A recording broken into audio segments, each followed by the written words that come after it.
మేషరాశి కుజుడు అధిపతి. ఇక్కడ చూసుకోవాల్సిన రిజల్ట్ ఏంటంటే 12లో గ్రహాలు ఉన్నాయి.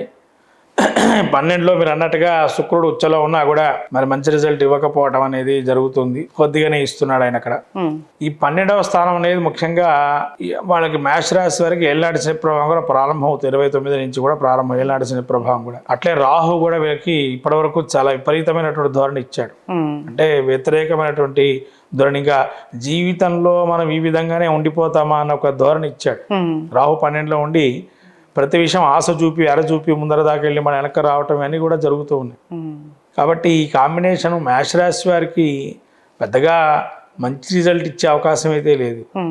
అవును, 12వ స్థానం దుస్థానం, అది కూడా అక్కడ గోచారంలో ఏ గ్రహం యోగించదు. అంటే మేషరాశి వారికి అయితే రాబోయే 2-3 నెలలు ఈ గ్రహస్థితి ఏదైతే ఉందో పెద్దగా ఇబ్బందికరంగానే ఉంది. వీటి వల్ల లాభసాటి అయితే కాదు. ఎందుకంటే 12లో శుక్రుడు అంత మంచివాడు కాదు. బుధుడు నీచలో ఉన్నాడు, బుద్ధిమాంద్యం కలుగుతుంది. శుక్రుడు 12లో ఉన్నాడు. అనుకోని స్థితిలో మనం ఏదైతే దగ్గర దాకా వెళ్తామో అక్కడికి ఆగిపోవటం పని జరుగుతుంది. రాహు అయితే మొదటి నుంచి తలంచిన కార్యం అంతా ఆటంకం తప్ప వృధాశ్రమ తప్ప ఏదీ లేదు. శని తలనొప్పులు ప్రారంభిస్తాడు, కొత్త తలనొప్పులు ప్రారంభమవుతాయి. పాత తలనొప్పులు అంటే కొత్త కూడా ప్రారంభం జరగటము. అయితే ఇంకొక విషయం చెప్పాల్సిన విషయం ఏంటంటే ఇక్కడ ఈ మేషరాశి వారికి గ్రహ స్థితి వాళ్ళ యొక్క జాతక స్థితిలో శని యోగప్రదుడుగా ఉంటే ఒకటి, రెండోది అదే రాశిలో సంచారం పుట్టినప్పుడు కూడా శని సంచారం మీన రాశిలోనే ఉంటే కనుక ఒక లైఫ్ టర్నింగ్ పాయింట్ అనేది ఒకటి కలిగే అవకాశం ఉంటుంది. అది వాళ్ళ జాతక పరిశీలన చేసుకుంటే తెలుస్తుంది అది శని యొక్క స్థితిని. తర్వాత ఇక్కడ మళ్ళీ మీరు శుక్రుడు బుధుడు చెప్పుకున్నాము. ఇక్కడ చంద్రుడు కొద్దిసేపే ఉంటాడు, అంటే కొన్ని రోజే ఉంటాడు. కాబట్టి ఆయన రిజల్ట్ ఆల్రెడీ ఈ మేషరాశి వారికి పాడ్యమి తిథి నుంచి చంద్రుడు గారు జన్మస్థలంలో చంద్రుడు ఉంటాడు.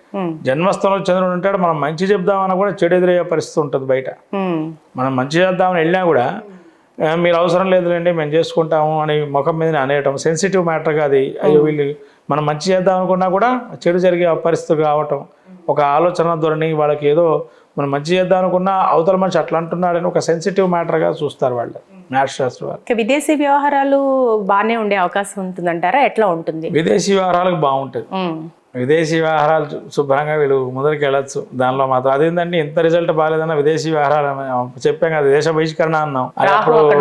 రాహు ఒక యోగాన్ని ఇక్కడ మనకి ఇస్తున్నాడు అనుకోవాలి. ఎందుకంటే అబ్రాడ్ అనేది ఒకప్పుడు దేశం నుంచి వెళ్ళిపోండి అని అంటే అది అవయోగం ఒకప్పుడు. ఇప్పుడు యోగంగా మారింది కాబట్టి ఆ అవయోగాన్ని మన పాపత్వంగా గ్రహం కాబట్టి అది ఇవ్వటం జరుగుతుంది. కాబట్టి విదేశాలకు ప్రయత్నం చేయొచ్చు, అది పాజిటివ్గా పనిచేస్తుంది. అలాగే పుణ్యక్షేత్రాల దర్శనం కూడా 12వ స్థానాన్ని చూస్తాం, స్పిరిచువల్ జర్నీస్ కూడా. ఇక్కడ ఇంకో విషయం ఏంటంటే స్పిరిచువల్ జర్నీస్కు అంటే మనం టూరిస్టు ఇట్లాంటి ప్లేసులు తిరగాలనుకునేటువంటి వారికి శుక్రుడు వృద్ధి మార్గంలో ఎప్పుడు వస్తాడో అప్పుడు బాగుంటుందో. అప్పటిదాకా వాళ్ళు వెళ్ళలేరు. టూరిస్ట్ ప్లేసులకు వెళ్దామన్నా లేదా హాలిడే ట్రిప్స్ అని కూడా వెళ్తూ ఉంటారు కదా, అలా వెళ్ళాలన్నా కూడా ఏదో ఒక ఆటంకం ఏర్పడుతూ ఉంటుంది. వీళ్ళు ఎప్పుడైతే రుజ్జుగతిలో శుక్రుడు ప్రారంభం అవుతాడో, మ్యాక్సిమం రుజ్జుగతి అంటే ఆయన అవతల కూడా ఒక 5 రోజుల్లో 10 రోజుల్లో ఉంటుంది అంతే, అది రుజ్జుగతికి మారుతాడు ఆయన. కాబట్టి శుక్రుడు ఆ 10 రోజుల తర్వాత ఉగాది అయిన తర్వాత ఒక 10 రోజులకు ఆయన తర్వాత నుంచి బాగుంటాడు శుక్రుడు కూడా. కాబట్టి వాళ్ళు అప్పుడు శుక్రుడు యోగాన్ని ఇస్తాడు మళ్ళీ మేషరాశి వారికి. అన్నట్టు టూరిస్ట్కి కానీ యాత్ర సమయానికి కానీ మంచిది. ఇంకా అక్కడి నుంచి ప్రతి గ్రహం దృష్టి కూడా 6వ స్థానాన్ని చూస్తుంది 12వ ఇంటి నుంచి.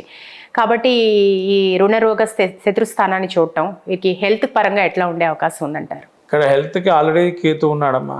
ఆకస్మికమైనటువంటి విపత్కర పరిస్థితులు వస్తాయి. ఒక్కొక్కసారి అసలు ఆలోచన చేయరు, ఒక్కోసారి అట్లా సడన్లో వచ్చేస్తాయి. అనారోగ్యం కావచ్చు, ఒక్కొక్కసారి సడన్లో డబ్బు అప్పు చేయాల్సిన పరిస్థితి రావచ్చు. అంటే తారుమారు కావటం పరిస్థితులు ఒక్కసారి తారుమారు అవుతాయి. అంటే అప్పటిదాకా మనకే ఫెచ్చింగ్ అనుకునే పరిస్థితి కూడా మారిపోవడం జరిగిపోతుంది. బ్యాడ్ రిజల్ట్ రావడం కూడా జరుగుతుంది. అంటే అప్పటి వరకు మనకు అనుకూలం ఉంది, మనకు అనుకూలం ఉన్నది కూడా మారిపోయే అవకాశం ఉంటుంది. ఎందుకంటే అట్లాంటి గ్రహస్థితి అన్ని గ్రహాలు షష్ఠ స్థానాన్ని చూస్తున్నాయి. అంటే ఆ షష్ఠ స్థానం రోగాన్ని ఇచ్చేటువంటి రుణాన్ని ఇచ్చేటువంటిది. రుణం చేయడానికి అవకాశం ఉంటుంది, శత్రువుగా ఎక్కువ పెరిగే అవకాశం ఉంటుంది. ఇంకా ఎందుకంటే మనం మంచి కోరేవారు ఎంతమంది ఉంటారో మనకు మంచి చెడు కోరేవారు కూడా అంతే ఉంటారని అక్కడ చెప్తుంది దాన్ని బట్టే. కాబట్టి చెడును కోరేవారు కూడా ఎక్కువగా తయారయ్యే అవకాశం అక్కడి నుంచి ప్రారంభమవుతుంది.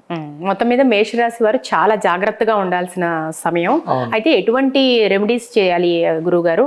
ఏ దేవతను ఆరాధించాలి? ఎట్లాంటి దానాలు చేస్తే బాగుంటుంది? వీళ్ళు ఇష్టదేవత ఆరాధన చేయటం, తర్వాత నవగ్రహాలకి ప్రదక్షిణాలు చేయటం, నవధాన్యాలు దానం చేయటం, ఈ దీంతో పాటు ప్రశాంత మనసు కలగాలి అంటే సుందరాకాండ పారాయణం చేసుకోవటం కానీ వినటం కానీ జరిగితే చాలా మంచిది.